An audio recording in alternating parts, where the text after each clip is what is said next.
My name is Sil Lai Abrams, and I'm the founder of Truth and Reality, a grassroots media advocacy organization committed to changing the way that women of color, Black women, Latina women are portrayed on reality television, and to reduce our culture's acceptance of violence. Joining me today, I have an extraordinary guest. His name is Roland Martin. He's the managing editor of NewsOne Now on TV1. Thank you so much, Roland, for joining us. Glad to be here. When I think about images of Black women in media, very often I think of it as a very woman-led movement. And yet here you are, as a prominent member of media, who's been extraordinarily outspoken about the negative depiction of Black women on reality television. What was it that motivated you to use your voice? Well, easy. I got a mom, I got 3 sisters, I have 9 nieces.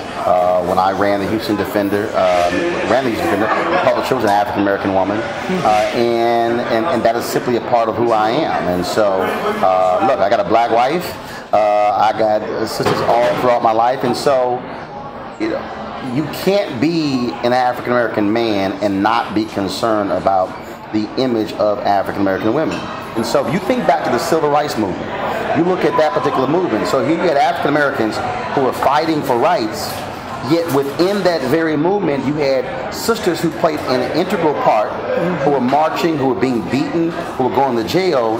Yet they also were having to confront the sexism that existed in the very movement that was supposed to be a freedom movement. Do you think that these shows are harmless? Do you think that they're in fact reinforcing, or do you think they are reflecting a culture of violence?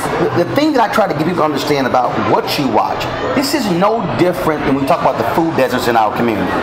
If you say we have food deserts, meaning we don't have access to fresh fruits and vegetables, we don't have access to quality food, that means that we literally are ingesting lots of fried food, lots of alcohol, so therefore that's contributing to obesity and things like the other.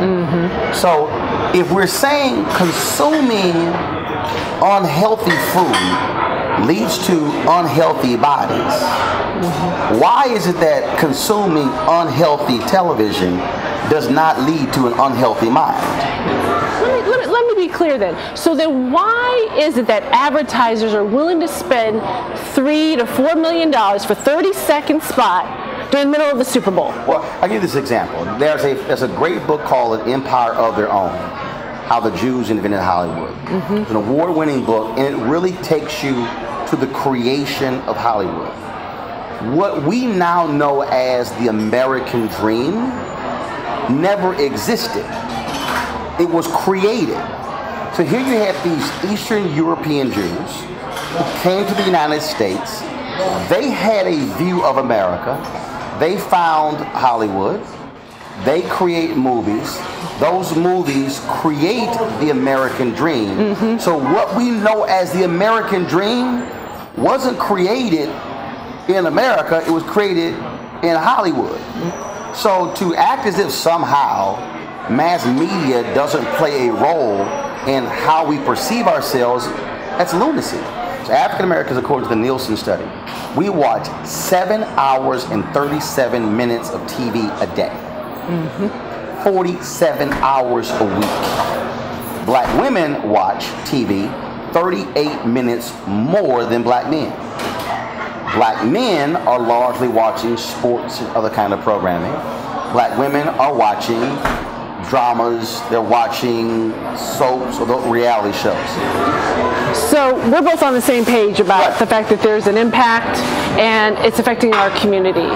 What is one takeaway that you would suggest to those that are watching this video that they can do to create change, if in fact that's what they want? First and foremost, we have to be willing to say we are not going to accept degrading images of our people, even if they put up a folks who look like us. And so if we don't, what we are essentially saying to America You can feed us anything that you want, and we're going to accept it, and we're going to look up 5, 10, 20 years from now, and we're going to be dealing with the exact same issues of sisters hating on sisters, of dealing with the whole color issue, class issue, and we're going to allow these shows to now define who we are. When you look back in time to say what defines an era, we're going to say what defines this era of black folks are some of the most pathetic, ridiculous reality shows in existence.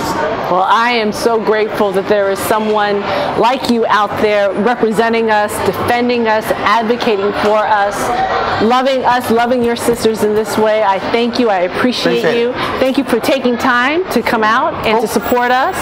And I want to say to you, viewers, if you've enjoyed what you've watched today, I encourage you to visit our website at truthandreality.org. You can also follow us on Twitter and on Facebook. And if you're interested in volunteering, we welcome you that way as well. And join us as we usher forward the new Redefining Her Story movement. Thank you.